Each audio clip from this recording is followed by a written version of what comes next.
Let us just wait for 5 more minutes to start the webinar so that everyone is in the meeting. Good morning, ma'am. Good morning everyone. I request all of you to please keep yourself on mute if you are not speaking, and if you have any query then unmute yourself and then please share it with me.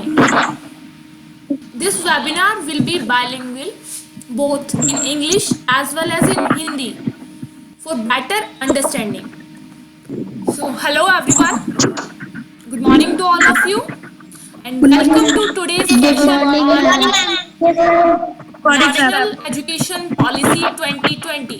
I welcome you all who have joined this webinar organized by Indo-Bharat International School, specifically for parents or guardians whose wards are studying here. I, Mukesh Rani, would be taking you through the gist of new education policy.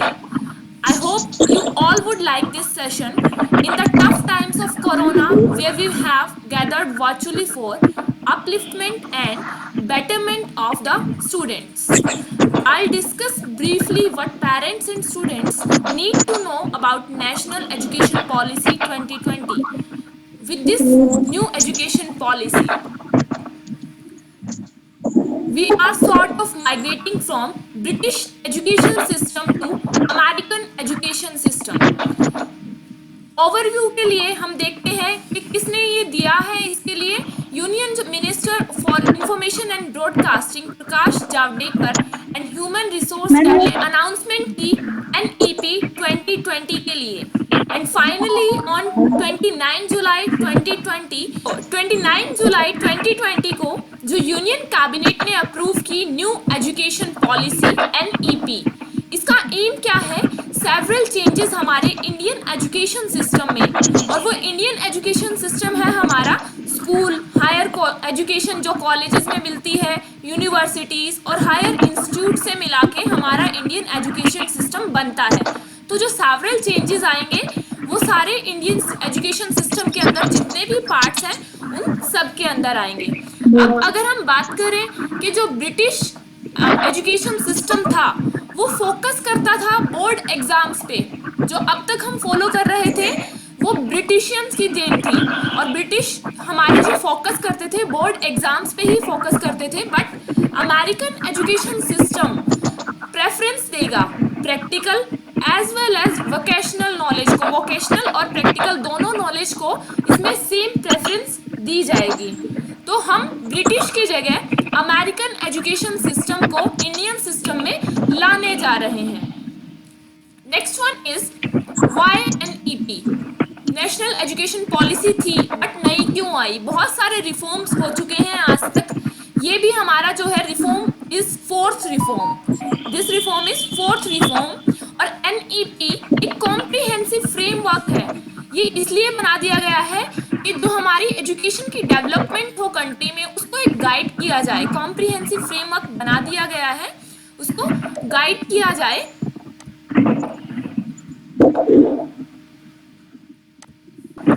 ये NEET जो हमारी सबसे पहली NEET fail की गई थी 1964 में, जब कांग्रेस MP सिद्धेश्वर प्रसाद ने क्रिटिसाइज कर दिया था गवर्नमेंट को, और वो गवर्नमेंट जो थी उस टाइम पे लैक था एक विजन का, फिलॉसफी का एजुकेशन के अंदर। तो वहाँ पे जब क्रिटिसाइजेशन हुआ तो NEP की ज़रूरत महसूस की गई। उसी सेम ईयर में 17 मेंबर एजुकेशन कमीशन बना, NEP स्टार्ट हुई। तो NEP में हर बार रिफॉर्म्स आते रहते हैं। This is our fourth reform. अब जो ये नया रिफॉर्म आया है वो कैसा है, किस तरह का है?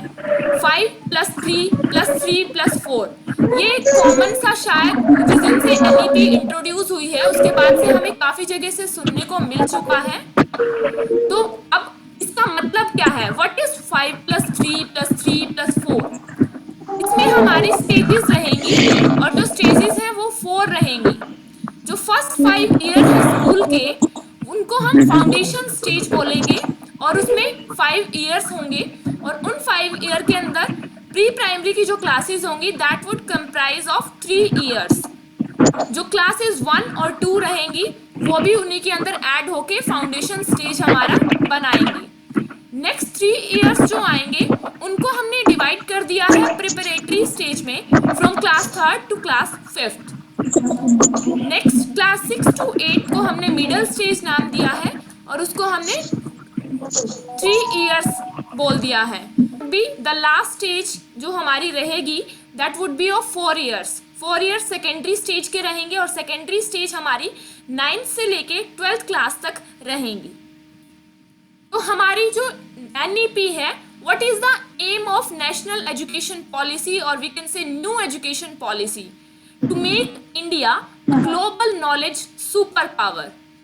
अभी हमारे इंडिया को अगर हम कोरिया के साथ कंपेयर करते हैं तो कोरिया में बहुत सारे ऐसे आदमी हमें मिलेंगे जिनको मैन पावर सॉल्यूशंस के बारे में किसी भी जॉब में जाएं तो उनको बहुत ज़्यादा नॉलेज होती है। बट इंडिया में जो बच्चों को एक बार पढ़ा दिया जाता है उसके बाद उनसे जो उनकी जो नॉलेज होती है वो प्रैक्टिकल नहीं होती। उनसे अगर उसी चीज़ के बारे में क्वेश्चन कर लिया जाए वो उसमें फेल हो जाते हैं कई बार। तो उसी चीज़ को प्रैक्टिकल बनाने के लिए हमारे जो इंडिया की जो नॉलेज है उसको ग्लोबल बनाने के लिए अभी इंडिया की नॉलेज इंडिया के अंदर सफिशिएंट है, बट अगर हम पूरे वर्ल्ड की बात करें तो हम बहुत पीछे हैं। तो उसमें हमें आगे जाने के लिए इंडिया को हमें ग्लोबल नॉलेज सुपर पावर बनाया जाएगा ताकि जो बाहर से फॉरेनर जो अभी हम फॉरेनर बन के जाते हैं दूसरी कंट्रीज़ में, हम खुद से अपनी एजुकेशन अचीव करने हम कहीं भी जाते हैं, किसी भी कंट्री में जाते हैं तो हमें दूसरी कंट्री में जाके पढ़ना पड़ता है। ये हमारे लिए आज मुश्किल है, बट हम इंडिया को ही ऐसा बना देंगे कि जो दूसरी कंट्रीज़ के स्टूडेंट हैं वो यहाँ आके पढ़ाई करें, यहाँ आके अपनी जो हायर एजुकेशन हायर स्टडीज़ करें और इंडिया को एक ऐसा प्लेटफॉर्म बना दें कि जहाँ बच्चे पढ़ना चाहें, सिर्फ इंडिया के नहीं बल्कि बाहर के बच्चे भी। तो फाउंडेशन स्टेज जो फर्स्ट स्टेज है इसमें एक एज ग्रुप बना दिया जाएगा 3 to 8 इयर्स के स्टूडेंट्स का। जो पहले 3 साल रहेंगे उनमें बच्चों को नर्चर किया जाएगा आंगनवाड़ीज में या फिर स्कूल के अंदर ही पार्ट डिवाइड कर दिया जाएगा and that would be known as pre school. School के अंदर ही जो रहेगा उसको प्री स्कूल बोल दिया जाएगा और वो प्री स्कूल का जो ड्यूरेशन होगा that would be of 3 years और we can say pre school as play school also. जो नेक्स्ट 2 इयर्स रहेंगे इन 3 सालों के बाद आंगनवाड़ी या प्री स्कूल या प्ले स्कूल के बाद नेक्स्ट 2 इयर्स में फर्स्ट क्लास और सेकंड क्लास रहेगी और फर्स्ट क्लास और सेकंड क्लास में हर सब्जेक्ट ऐसे नहीं पढ़ाया जाएगा कि बच्चे को उसका फ़ायदा ना हो। उसकी डेवलपमेंट की जाएगी लैंग्वेज स्किल्स की, लर्निंग बाय प्लेइंग किया जाएगा, उसको बैग के बोझ से नहीं दबाया जाएगा, उसको बैगलेस डेज को एनकरेज करने के लिए बच्चे को इतनी चीज़ें सिखा दी जाएंगी कि बच्चे को आगे जाके प्रॉब्लम ना आए।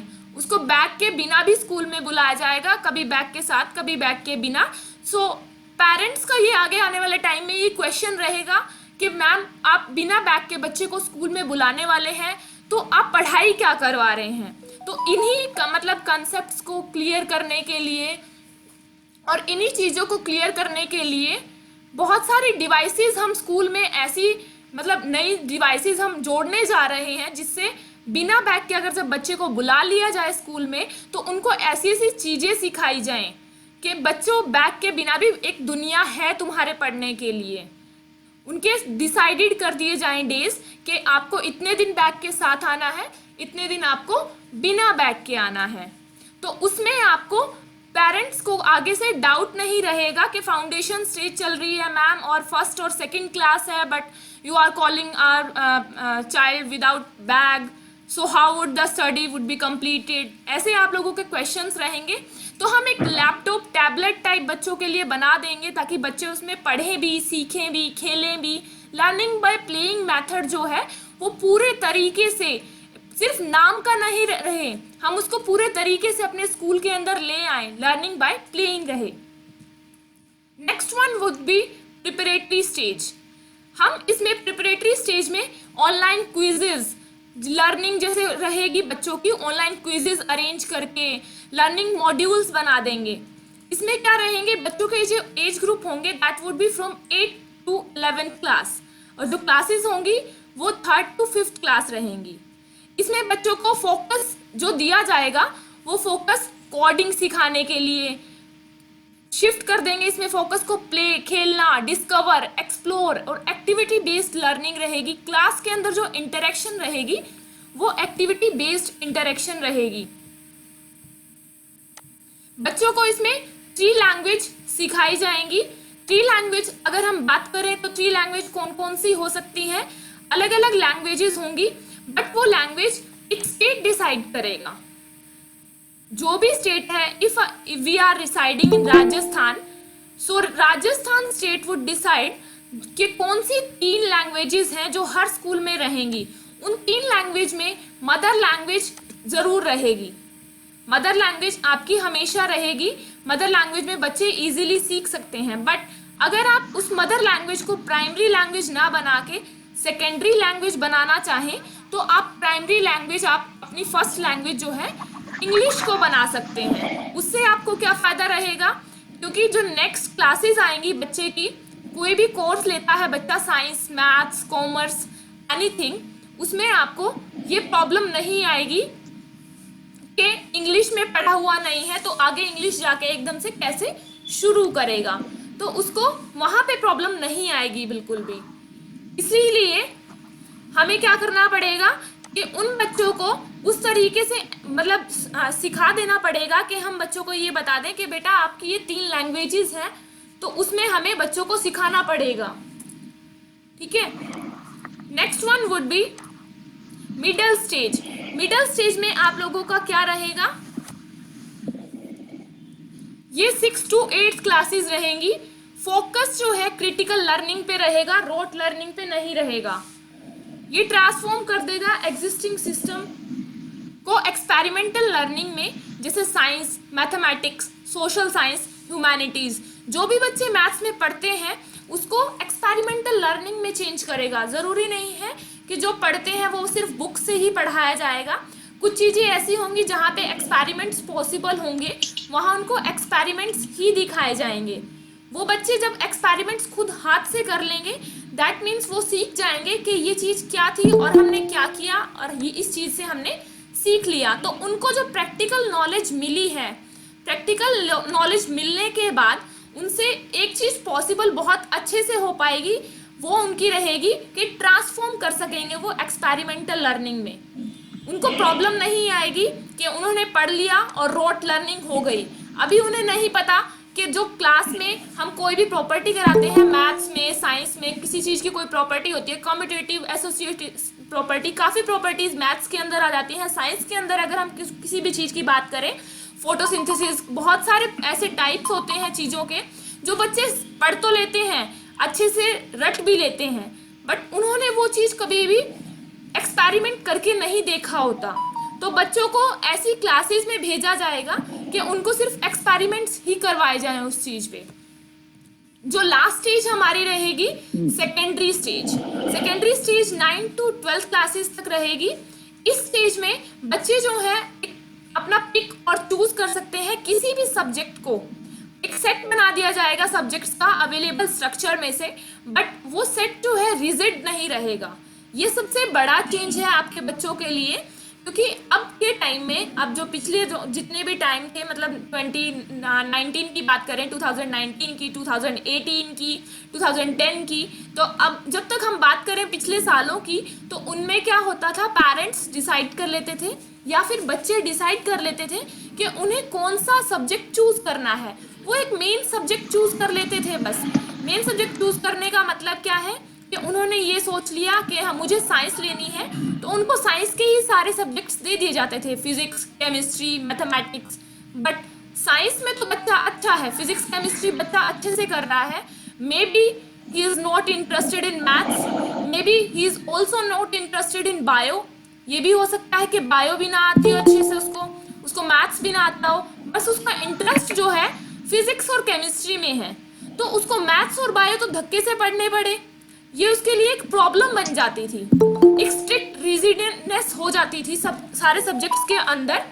तो उन सब्जेक्ट्स के अंदर से जब उनको वो फॉलो करना पड़ता था, बाद में उनका जो रिजल्ट आता था वो उसको अफेक्ट कर जाता था। कैसे अफेक्ट कर जाता था, उनको फिजिक्स केमिस्ट्री के मार्क्स जो है वो अच्छे आ गए मान लीजिए, और बायो और मैथ्स में जो मार्क्स हैं वो अच्छे नहीं आए, तो उससे क्या होगा, उनका रिजल्ट बिगड़ गया, उनका जो आने वाले टाइम में प्लेसमेंट कहीं अच्छी जगह होनी थी वो रह गई, प्लेसमेंट की जगह उन्हें कहीं किसी अच्छे स्कूल में, किसी अच्छे कॉलेज में, हायर इंस्टीट्यूट में एडमिशन लेना था, वो भी उनसे नहीं हो पाया। तो यहाँ पे ये रिजिडनेस हटा दी जाएगी। वो कैसे हटा दी जाएगी, आपको एक स्ट्रक्चर बना के दे दिया जाएगा कि अगर आप साइंस पढ़ना चाहते हैं बट साइंस में से केमिस्ट्री ही लेना चाहते हैं, फिजिक्स नहीं लेना चाहते, या फिर फिजिक्स ही लेना चाहते हैं, केमिस्ट्री नहीं लेना चाहते, तो उससे क्या होगा, आप लोग केमिस्ट्री फिजिक्स में से एक चीज़ चूज कर सकते हैं, पर वो चूज करने के साथ आप उसके साथ अगर इकोनॉमिक्स लेना चाहते हैं, इकोनॉमिक्स के साथ आप बिजनेस स्टडीज लेना चाहते हैं, आप पॉलिटिकल साइंस लेना चाहते हैं, आपका मान लीजिए उसमें भी इंटरेस्ट है, दैट मीन्स आप उनके बाद भी उन सब्जेक्ट्स को चूज कर सकते हो। साइंस कहने के बाद भी आप उन सब्जेक्ट्स को चूज कर सकते हो। इसमें क्या होगा, मल्टी डिसिप्लिनरी रहेगा आपका, multi disciplinary in the sense मतलब बहुत सारे डिसिप्लिन्स में आप काम कर सकते हो, अलग अलग सब्जेक्ट्स में आप काम कर सकते हो। ओपन स्कूलिंग को ज़्यादा बढ़ावा दिया जाएगा, मोर फ्लेक्सिबिलिटी आ जाएगी आपके पूरे सब्जेक्ट्स में, क्योंकि सिर्फ एक ऐसा कुछ नहीं रहेगा कि आपको रिजिडनेस फॉलो करनी है, नहीं करनी है, तो उसमें क्या होगा, सेंट्रलाइजेशन और फ्लेक्सिबिलिटी आ जाएंगी और ओपन स्कूलिंग भी हो जाएगी। The principles of NEP, what are the principles of NEP? Let me discuss on this.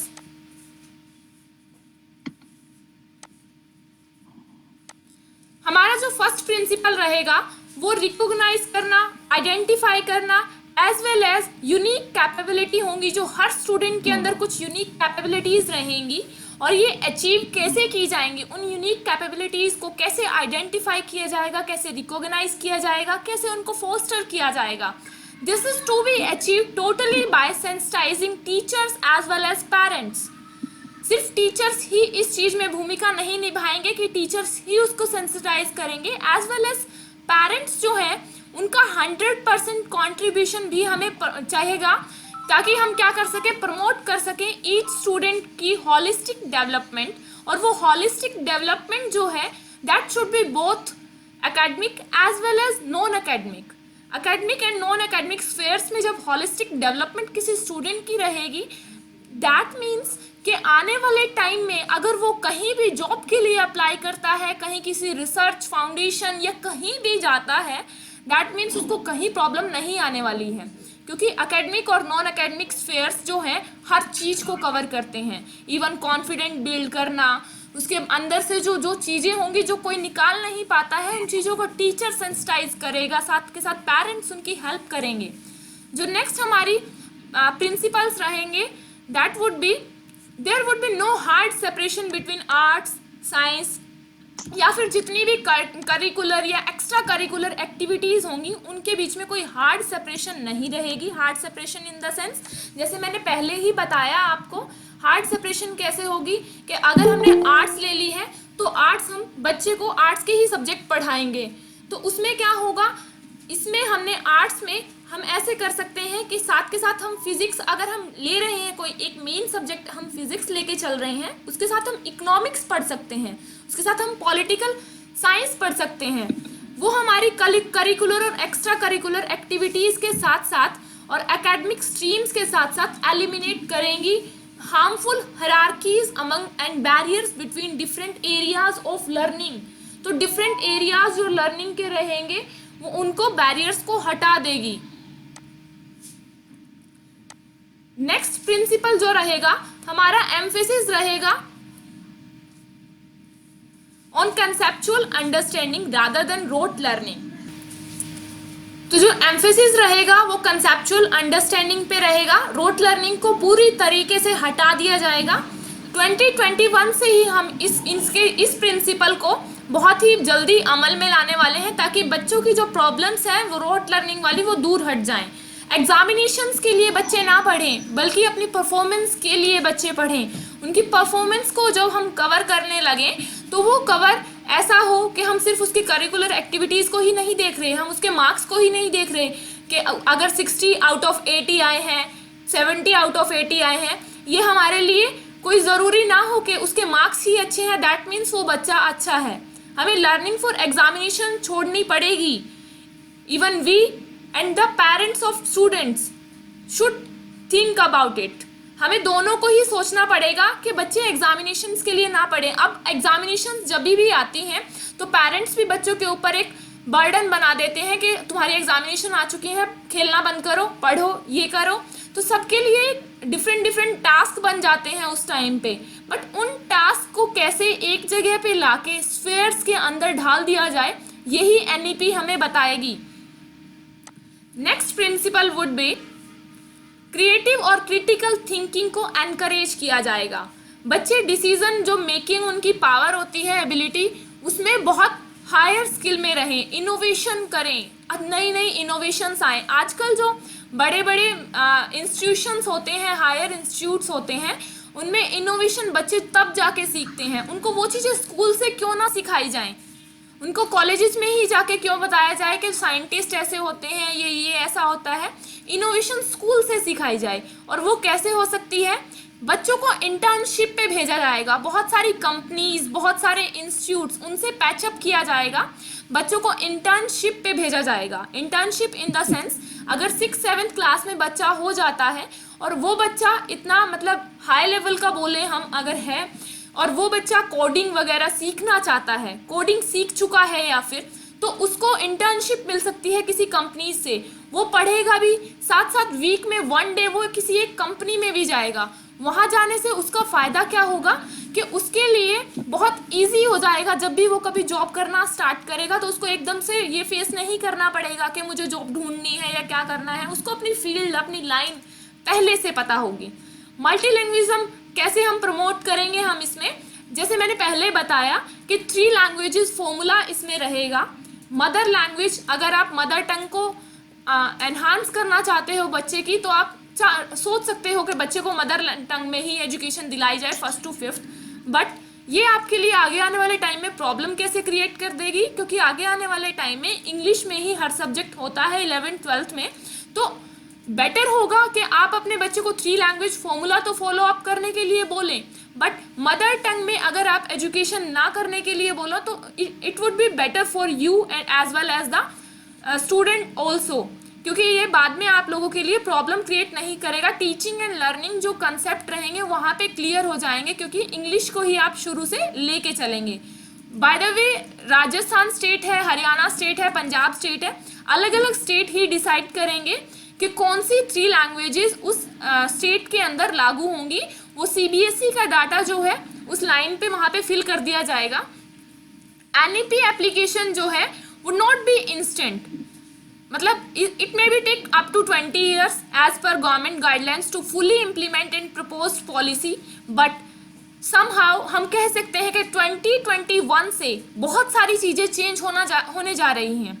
पूरा इम्प्लीमेंट होने में इसको 20 ईयर्स लग जाएंगे, बट जो मेन इसके पॉइंट्स हैं वो हमारे नेक्स्ट ही सेशन से स्टार्ट होने वाले हैं। जैसे कि बैगलेस डेज मैंने बताए थे, ऐसे डेज या ऐसी चीज़ें।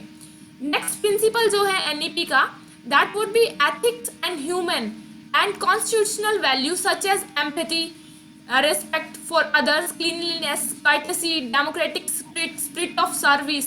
जितनी भी पब्लिक प्रॉपर्टीज होती हैं उनके लिए रिस्पेक्ट, स्कूल प्रॉपर्टी जो होती है उसके लिए रिस्पेक्ट, टेम्पर जो है बच्चे का उसको साइंटिफिक ढंग से बदला जाए, लिबर्टी दी जाए उसको सोचने की, उसको रिस्पॉन्सिबिलिटी दी जाए, इक्वालिटी, जस्टिस, ये सब चीज़ें जो हैं जब आजकल की बुक्स में जो नहीं देखने को मिलती। बच्चे को सफाई बताई जाए कि कैसे अपनी हाइजीन में आपको रहना है, कर्टेसी कैसे आपको दिखानी है किसी के लिए, for your teachers, for your parents, for your neighbours and for your staff members.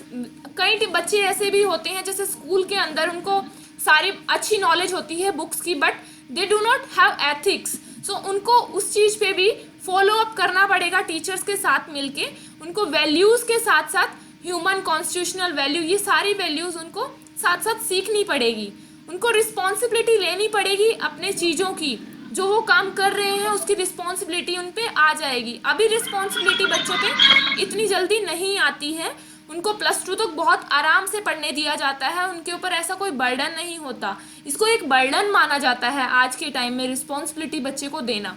But एकदम से अचानक अगर ऐसी सिचुएशन आ जाए कि उसको रिस्पॉन्सिबिलिटी लेनी पड़े तो उसके ऊपर बहुत ज़्यादा प्रेशर आ जाता है, वो नहीं संभाल पाता। इसीलिए धीरे धीरे 6 ऑनवर्ड्स बच्चे को रिस्पॉन्सिबिलिटी देनी सिखाई जाएगी ताकि उसको एकदम से प्रेशर फील ना हो कभी भी।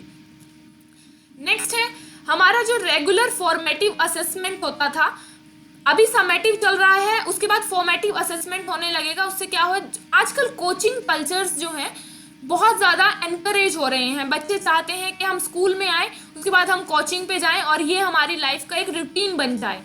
वो स्कूल में आने को भी इतनी ज़्यादा तवज्जो नहीं देते लास्ट टाइम में, क्योंकि उनके पास कोचिंग होती हैं, वो कोचिंग्स में जाना ज़्यादा पसंद करते हैं।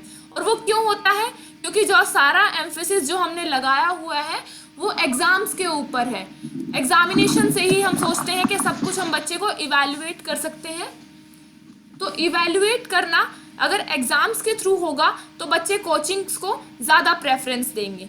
तो कोचिंग कल्चर को हटाने के लिए हमें रेगुलर फॉर्मेटिव असेसमेंट फोकस करनी पड़ेगी इस चीज़ पे, rather than summative assessment. Next principle जो है एनईपी का, कि हमें एक्सटेंसिव यूज़ जो है टेक्नोलॉजी का टीचिंग और लर्निंग दोनों चीज़ों में करना पड़ेगा, टीचिंग भी और लर्निंग भी। हमें लैंग्वेज बैरियर्स हटाने पड़ेंगे, टीचिंग लर्निंग दोनों चीज़ों में हम जितनी भी टेक्नोलॉजीज़ हैं उनका यूज़ करेंगे। अब जैसे कोरोना का जो टाइम था उसने एकदम से सबको सिखाया कि ऑनलाइन क्लासेस कैसे ली जाती हैं, जूम क्या होता है, what is Google Meet, what is Zoom, what are the other apps, कौन कौन से बहुत सारे ऐप्स होते हैं। बट स्टिल अभी भी मतलब बहुत सारे टीचर्स, बहुत सारे पेरेंट्स, बहुत सारे स्टूडेंट इनसे फैमिलियर नहीं हो पाए हैं, उनके लिए एक प्रॉब्लम बन गई है।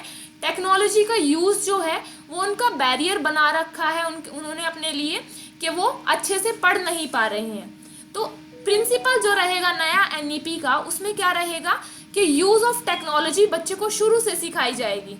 अगर कभी ऑनलाइन टीचिंग की बात दोबारा आती है तो बच्चे को वहाँ पे प्रॉब्लम ना आए, टीचिंग और लर्निंग प्रोसेस जो है बहुत स्मूथ चलता रहे, उसमें कोई भी प्रॉब्लम ना आए।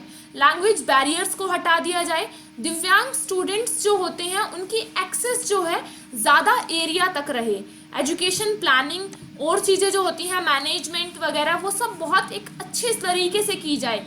सेशन के स्टार्ट में ही अगर हम स्टार्टिंग में ही स्कूल एजुकेशन प्लानिंग या मैनेजमेंट पूरा कर लेते हैं तो उनको बाद में प्रॉब्लम आने ही नहीं वाली कि कब एग्ज़ाम्स होने हैं। एक पूरा फॉर्मेट बना दिया जाएगा कि इस डेट पे अगर हमारे एग्ज़ाम होने हैं तो उसी डेट पे हुआ करेंगे, इस डेट पे अगर हमारा रिजल्ट है दैट मीन्स उसी डेट पे रिजल्ट। तो एक फॉर्मेटिव जो फॉर्मेट बना दिया जाएगा उससे पेरेंट्स को भी हेल्प मिलेगी, साथ साथ टीचर्स को भी हेल्प मिलेगी, स्कूल मैनेजमेंट को भी हेल्प मिलेगी, बार बार उनको हर चीज़ के लिए भागना दौड़ना नहीं पड़ेगा। नेक्स्ट प्रिंसिपल है टीचर्स और फैकल्टी है, जो स्कूल की फैकल्टी, उनको लर्निंग प्रोसेस का हार्ट माना जाएगा। उनकी रिक्रूटमेंट से लेके उनकी प्रोफेशनल डेवलपमेंट, उनका पॉजिटिव वर्किंग एनवायरनमेंट उनको देना, उनकी सर्विस कंडीशंस, ये सब चीज़ें क्या होंगी, हार्ट मानी जाएंगी लर्निंग प्रोसेस की। हर चीज़, ये चारों चीज़ें बहुत ही ज़्यादा इम्पोर्टेंट एक जगह रखेंगी टीचर्स की, फैकल्टी की, जितनी भी फैकल्टी होगी स्कूल में वो हार्ट ऑफ लर्निंग प्रोसेस रहेंगी। रिक्रूटमेंट, प्रोफेशनल डेवलपमेंट, सिर्फ उनको एक बार रिक्रूट कर लिया उसके बाद उनमें कोई डेवलपमेंट नहीं आई है, वो उसी कांस्टेंट तरीके से पढ़ा रहे हैं, वो वाला टाइम अब नहीं रहेगा। मतलब उनके रिक्रूटमेंट के बाद भी उनके प्रोफेशनल डेवलपमेंट कोर्सेज चलाए जाएंगे जिससे बच्चों को भी फ़ायदा होगा, साथ साथ उनको भी फ़ायदा होगा, उनकी खुद की प्रोफेशनल ग्रोथ होगी, पर्सनल ग्रोथ होगी। जहाँ पर्सनल और प्रोफेशनल ग्रोथ अगर टीचर को मिल जाती है दैट मीन्स वो टीचर सही मायने में एक टीचर बन जाता है।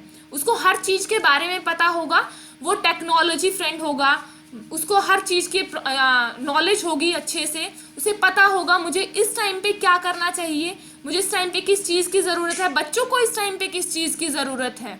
वो ग्रुप लर्निंग को जाने, ग्रुप टीचिंग को जाने, वो हर चीज़ को जाने। इसके बाद एक रेगुलेटरी फ्रेमवर्क रहेगा और ये रेगुलेटरी फ्रेमवर्क लाइट रहेगा बट टाइट रहेगा to ensure integrity, transparency and resource efficiency of the educational system. इससे एजुकेशनल सिस्टम में ट्रांसपेरेंसी आएगी, इंटीग्रिटी आएगी, रिसोर्स एफिशिएंसी आएगी, और वो किसके थ्रू आएगी, ऑडिट के थ्रू आएगी। Audit in the sense CBSE या फिर और अदर जो भी बोर्ड्स होंगे, आरबीएसई, सीबीएसई, जितने भी बोर्ड्स हैं वो टाइम टाइम पे ऑडिट करेंगे स्कूल्स में जाके, पब्लिक डिस्क्लोजर होगा उनका। अगर सिटी के अंदर कोई स्कूल है, किसी गांव के अंदर कोई स्कूल है, तो उनका पब्लिक डिस्क्लोजर होगा। उनको इनोवेशन के लिए एनकरेज किया जाएगा, और वो एनकरेज किन किन चीज़ों के थ्रू किया जाएगा? Through autonomy, good governance and empowerment. Education एक पब्लिक सर्विस बन जाएगी। राइट टू एजुकेशन एक्ट जो है उसको पूरे अच्छे तरीके से फॉलो किया जाएगा। एजुकेशन को एक बेसिक राइट माना जाएगा हर चाइल्ड का। अगर वो वीक भी है पढ़ने में तो भी उसको उतना ही पढ़ाया जाएगा जितनी उसकी ज़रूरत है, जितने में वो अच्छा अचीव कर जाए। तो हर चीज़ में राइट टू एजुकेशन एक्ट को देखा जाएगा। डिविजन्स जो है एनईपी की वो 4 डिविजन्स रहेंगी, part 1, part 2, part 3 and part 4। Part 1 जो है जिसके बारे में हमने अब तक बात की, स्कूल एजुकेशन है। पार्ट 2 इज हायर एजुकेशन जो कॉलेजेस में मिलेगी। पार्ट 3 अदर की एरियाज ऑफ फोकस, जहाँ जहाँ हमें फोकस करने की ज़रूरत रहेगी वो पार्ट 3 में आएगा। पार्ट 4 में आएगा कि हम उसको इम्प्लीमेंट कैसे कर रहे हैं, to make it happen, making it happen, implementation. जो सबसे मेन जो एरिया रहेगा वो इम्प्लीमेंटेशन का रहेगा। तो हमारे लिए जो पार्ट्स हैं उसमें से पार्ट 1 और part 4 are very important for us. Part 1 important इसलिए है क्योंकि हम स्कूल एजुकेशन की बात कर रहे हैं। पार्ट 4 इसलिए इंपॉर्टेंट है क्योंकि हम उसकी इम्प्लीमेंटेशन जब तक नहीं करेंगे, दैट मीन्स हमारे लिए एनईपी कुछ है ही नहीं। जिस दिन से हमने एनईपी की इम्प्लीमेंटेशन अपने स्कूल के अंदर कर दी, that means NEP new education policy हमारे लिए भी है। अब at the last meeting tracks क्या रहे हमारे, इसमें बैगलेस डेज को एनकरेज किया जाएगा। जितने एंट्रेंस एग्जाम्स होते हैं आप लोगों को पता होगा, अब जैसे कोई भी बच्चा है, कोई AIEEE या IIT जो भी अलग अलग एग्जाम देने जाते हैं तो उनकी एक टेंशन बढ़ जाती है, बच्चों को अलग अलग एग्जाम देने पड़ते हैं।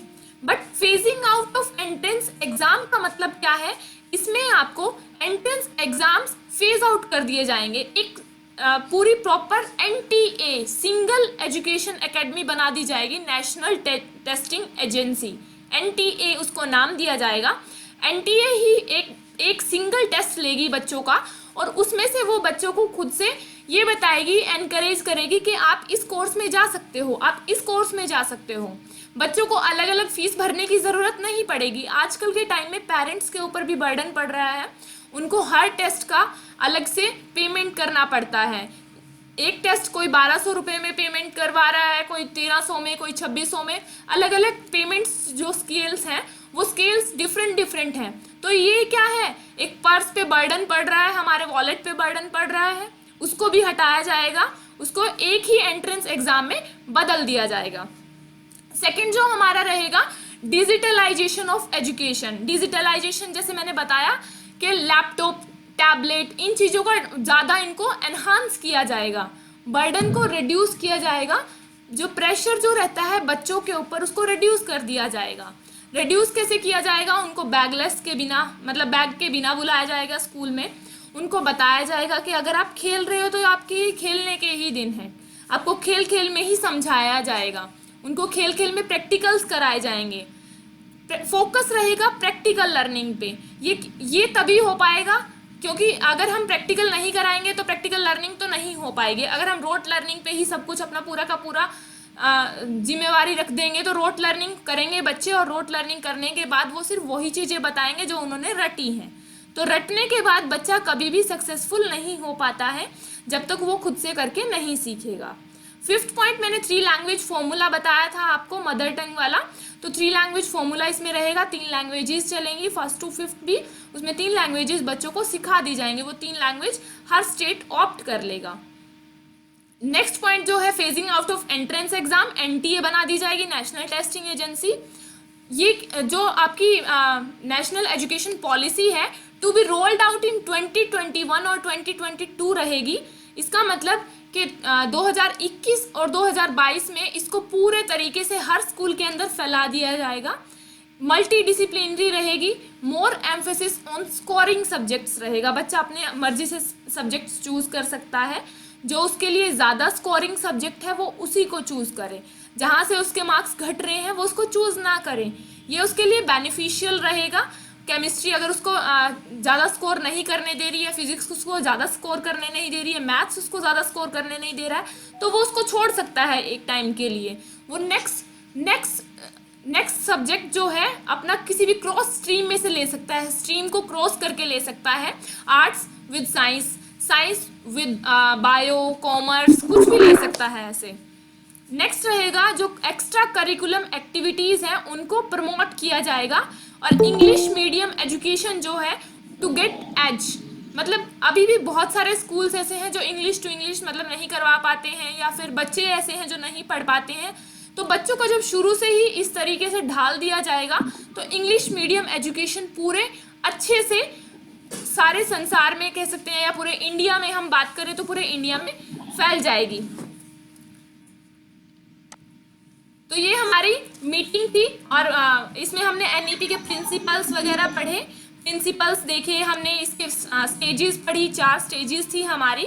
लास्ट में अंजना मैम, हमारी प्रिंसिपल मैम जो ज्वाइन कर रखी हैं मीटिंग जिन्होंने, तो मैं अंजना मैम से रिक्वेस्ट करूंगी कि एक बार वो भी एनईपी के बारे में पेरेंट्स को अपने जो व्यू देना चाहती हैं एक बार दें। तो please Anjana ma'am, please unmute your self.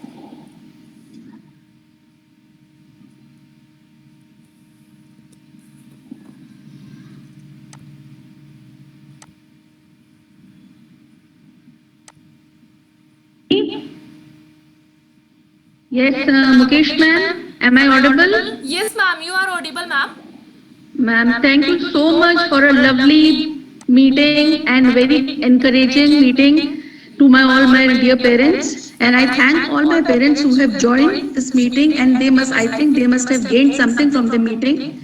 Rest, when we are going to process this whole process, national education policy in our school from time to time, then we are going to implement it in a very, very better way. And जो भी आगे जो process होंगे, जो भी principles होंगे, जो भी इसकी गाइडलाइंस होंगी, हम टाइम टू टाइम अपने पेरेंट्स को इन्फॉर्म करेंगे। We are going to promote, we are going to create a creative thinking among our children also. और जो भी बैकलॉग्स पीछे बच्चे के रह गए हैं, उन सबको हम आगे बहुत अच्छी तरह से बच्चे को इम्प्रूव करेंगे, उसको मौका देंगे इम्प्रोवाइजेशन का, उसको हम आगे बहुत बेटर चांसेस देंगे। आई thank you Mukesh ma'am once again for this very good discussion and a good meeting and the appropriate points which you have kept in the meeting. Thank you so much to all of you. Thank you ma'am, thank you so much. Okay. Thank you all parents Thank you from so much. Indo-Bharat International School. I hope you enjoyed this session and this session was informative for you all. If you have any doubts or queries, you can ask to me. Ma'am, actually, when we can meet in a school, actually, I want to have a meeting with you in a school. So, what time you have available? Sir, it's 9 to Because we have 9 to 1:30, 8:30 to 1:30 you can say, and you can reach to Anjana ma'am anytime. They would be available from this time from 8:30 to 1:30 in the school. Ma'am, I would like to say something. Yeah, hi Mukesh ma'am. This is Ashish Sharma, and I want to say something. Yes sir. Yeah, it was a good presentation, and I think it would be great if you would have incorporated the implementation part of this new policy in your school. Yes sir. Means, Sure. how you going to incorporate those changes which have been suggested by this new education policy? Sir, So all what part things are have been still covered so far by you? What part have been covered by you? But how you implement those things? Sir, all things are under process and from the next onward session भी requirements आप सोच रहे हैं school से, आपको सब कुछ onward session से आपको देखने को खुद से मिलेगा, आप खुद से satisfy रहेंगे। Exactly, I was saying this thing that the implementation part should have also been covered in this PPT. Like if we talk about the extracurricular activities, so what we are going to do to implement those extracurricular activities in the academic session? So Actually, what I sir, want to do. there are some strategy of school which we are discussing regularly. So would you take one more session on this? Yeah, sure, sir, if requested. Yeah. So I want to know that how will we implement those things If we talk about the extracurricular activity, if we talk about the practical things, so what we are making the things so that practical and extracurricular activities would be included in our session. Anjana ma'am is speaking, sir, something. Yes, sir. Yes, ma'am. Yes, sir. Ashish, sir. Yeah. ये sir देखिए ऐसा है कि ये जो policy जो लागू हुई है ये अभी धीरे प्रोसेस में है और जैसे जैसे हमारे पास में as per the suggestions given to by NEP to the schools we are gradually in a process to make these arrangements in the school sir at least जो इतना लंबा जो प्रोसेस है जो एजुकेशन पॉलिसी जो लागू हुई है जिसको पूरी तरह से इम्प्लीमेंट होने में भी काफी टाइम लगेगा तो उसको हम धीरे धीरे जैसे जैसे प्रोसेसेस होंगे हम उसको प्रोसेस में करके हम उसको इम्प्लीमेंट करेंगे बच्चे के जैसे जो भी साइंस में है जो भी प्रैक्टिकल्स हैं जो भी उसकी क्रिएटिव थिंकिंग है एनालिसिस करना हर चीज को वो gradually along with the courses we are going to promote it among the children. So definitely the process will definitely take some time. Even the schools will have to get acquainted well before implementing these things. तो जैसे जैसे जो होगा sir हम regularly parents से touch में रहेंगे हम पेरेंट्स से once a month we will organise a meeting PTM हम ऑर्गेनाइज करेंगे और उसके अंदर हम पेरेंट्स को बताएंगे कि किस तरह से हम बच्चे को इन चीजों को इम्प्लीमेंट करके और किस तरह से हम बच्चे के अंदर उन चेंजेस को हम लाने की कोशिश कर रहे हैं So definitely, sir, we will be definitely in touch. We are making the framework, we are making the guidelines, how we have to implement, and shortly with the commencement of the session, we will definitely let you know.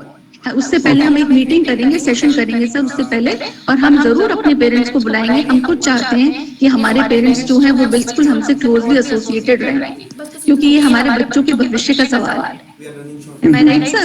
तो sir जैसे जैसे होता जाएगा definitely we will be in touch with the parents और जो भी changes हैं जिस तरह से हम इम्प्लीमेंट करवा रहे हैं हम सर आपको जरूर उससे पहले अवगत कराएंगे बच्चों को बताएंगे और फिर हम उस चीज को प्रोसेसिंग आगे करेंगे Okay.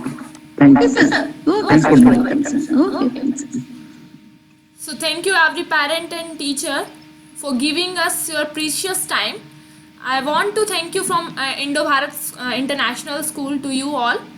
Thank you so much and we are running short of time as this meeting was scheduled to be 1 hour and our 1 hour is completed. So thank you all.